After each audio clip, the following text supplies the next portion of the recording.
What's up, folks? Charlie of the Mazz Bads Show here. Unfortunately, Mazz is under the weather this week. Couldn't get you your regularly scheduled programming. We were working the Heisman last weekend in New York City.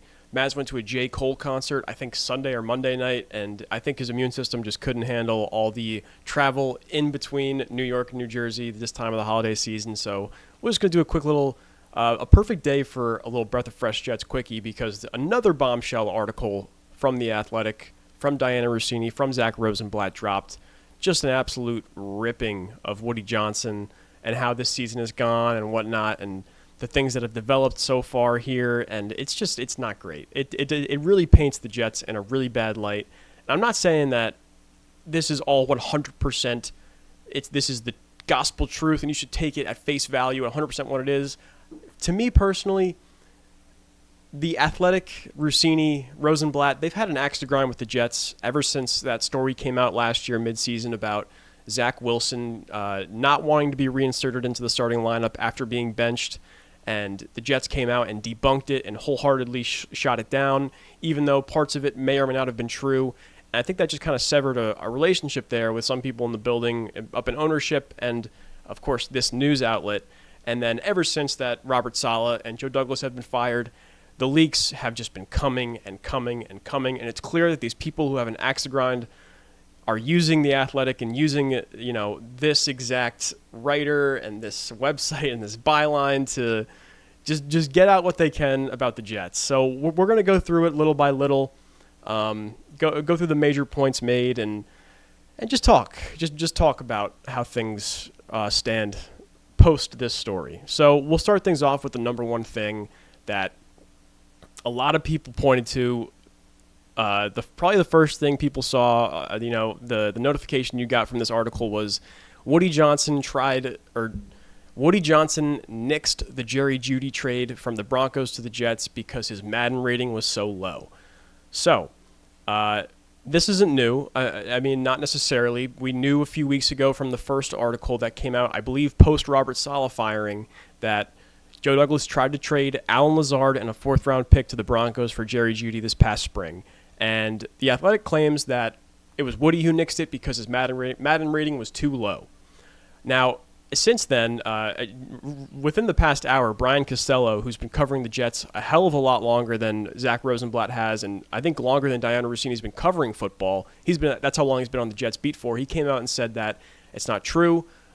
It was the Broncos who said no because they didn't want to take back Allen Lazard and his contract, and however dead money that it's going to take to get out of that contract in the future. That's why the trade didn't go down. Not because Woody Johnson said his Madden rating's too low. Now, Costello did say that Woody Johnson did maybe bring up his Madden overall being super duper low, but it wasn't the thing that destroyed the trade. And even later on in the story, they bring up again the Madden ratings with guard John Simpson, who's having a pretty solid year with the Jets. He's playing left guard for them. I think in the article it said he's listed as the 8th highest rated on PFF this season.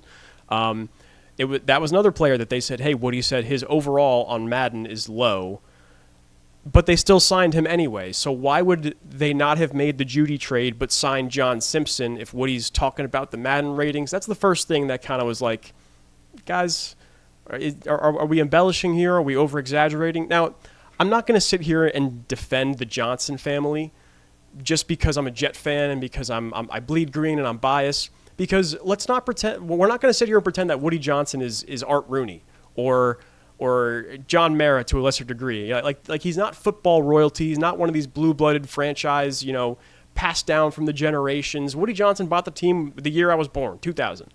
He's not been around a long time in the grand scheme of the NFL compared to some of these other guys. But to act like he's like Dan Snyder is just, I think it's I don't know. I just don't think this article was 100% written in good faith. Before the John Idzik to Mike McCagnon to Joe Douglas era, the Jets made the playoffs, I want to say 6 out of 10 years from 2000 to 2010. So, I mean, things weren't all that bad until this run of bad luck. I mean, of course, the run of bad luck is related to Woody Johnson, but I just don't think it's fair to say that, the Jets get a new owner and things are just magically fixed. I don't think that's the case. But, all right, we'll keep moving along. So the thing with the Madden is they made the connection that Woody's adult. I don't want to call them teenagers because I think they're a little bit older than teenagers.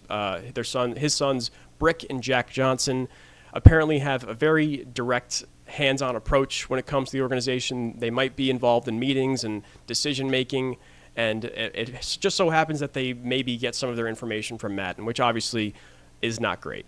But it's always nice to hear that.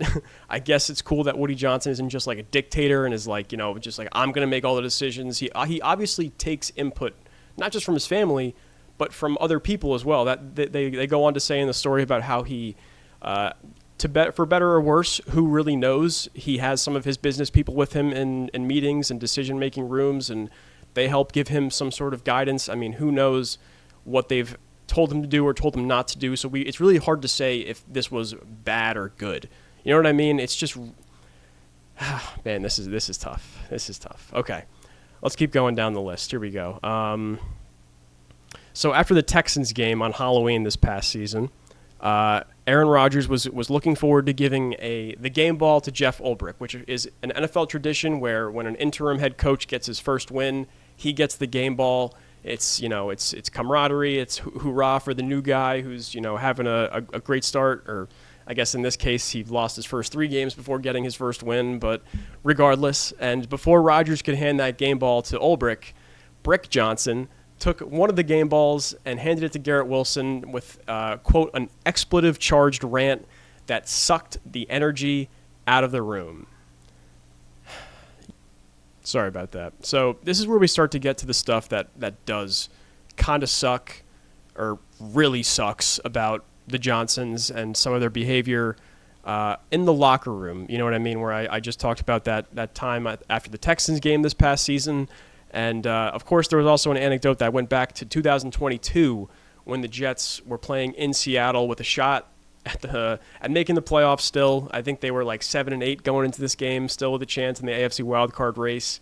And they lost in Seattle in a demoralizing, terrible, life-sucking defeat. And Woody Johnson allegedly said that Mike White, quote, effing sucked. And he later had to apologize to Mike White because that quote got back to him. Apparently, this isn't new that the Johnsons and his wife, or the Mr. Johnson, Woody Johnson, whatever you want to say, Ambassador Johnson and his wife and their kids, they bring friends and other close people with them into the locker room with them, and they make snide remarks about players, and that stuff is bad. That stuff is terrible. There's no business being in the locker room post wins or losses. I mean, I don't even know what I'm saying, man. It's just so tough with not just in the NFL, but with ownership in general. Whatever you do, no matter what picket signs you post or planes you fly over the stadium or billboards you rent on the side of the highway, you can't fire ownership. The only way your ownership of your favorite franchise changes is if they sell. And when that franchise is making them millions upon potentially even billions of dollars, there's no chance in hell that they're just going to willingly give that up or sell that and move on to a different walk of business. It's just not going to happen. But yeah, there's some other stuff in here about how, Woody uses members of the Johnson Johnson group as consultants, and they have apparently the Jets staff and players and people inside Florham Park refer to them as the Bobs, which is a reference to a movie that I'm not familiar with, unfortunately, but even in a vacuum, it just kind of sounds funny, the Bobs, whatever. All in all, it's funny. I think this story actually kind of paints Aaron Rodgers in a bit of a sympathetic light. There's a lot of stuff in here about him trying to hold the ship together. Apparently, he preached patience to Woody Johnson prior to Robert Saleh's firing. He had a hand in trying to keep Nathaniel Hackett installed as offensive coordinator, but of course, Saleh got fired, and then Ulbrich ended up doing the Todd Downing promotion anyway. Stuff in here about Woody Johnson, being cheap and not wanting to hire practice officials and just cutting costs in terms of staff. Where the Jets coaching staff was smaller than most NFL teams this year, and the front office, while after firing people last year, did not replace people in the front office. They just promoted from within. Yeah, man, it's really not great. It's not. But at the end of the day, like I said, there's nothing we can do as fans to get rid of ownership. You can sign petitions, you can protest. No matter what, Woody Johnson's not selling the Jets. So the only thing that is really that Jet fans and myself can hope for is that they hire the right people, they hand the reins over to those people, and let them go. And I'll end it with this. The amount of people that are covering Joe Douglas's ass in the media, on TV, in writing, whatever you want to call it, Joe Douglas, Robert Saleh, they have so many friends across the football world, evidently, that are just doing their best and bending over backwards to cover them. I mean, Joe Douglas, is woe is me. Ever since he got fired, every single leak, every story, everything is woe is me. I didn't get what I needed. I didn't have this. I didn't do this. I didn't get this because of this. Joe Douglas was 30-65. I want to say that. I'm not double checking that number right now. 30-65 as general manager of the New York Jets. He had full and total control from 2019 onwards up until the draft of this past season. Yeah, when you're entering the last year of your contract and your record is as bad as it is and your track record is as bad as it is and the most wins you've ever had in a season is 7 wins, and that was with a middling, overperforming roster and a roster that Mike McCagnon damn near built for you in 2019, how is it possible that he is getting out of this unscathed? I don't understand. Joe Douglas is the one who drafted Mekhi Becton over Tristan Wirfs. He's the one who dismantled this defensive line this past spring and traded Bryce Huff or traded John Franklin Myers, let Bryce Huff go and traded in Hassan Reddick, who didn't even show up till week 7. Joe Douglas is the one who took 5 years to rebuild the offensive line to make it even competent when he said from day one that was his number one priority. I'm so tired of this woe is me attitude from Joe Douglas's camp and the people that are covering his ass, because it's not fair to everybody else who, I feel like an asshole because it feels like I'm defending Woody Johnson. I'm not trying to defend Woody Johnson because this article makes him look terrible.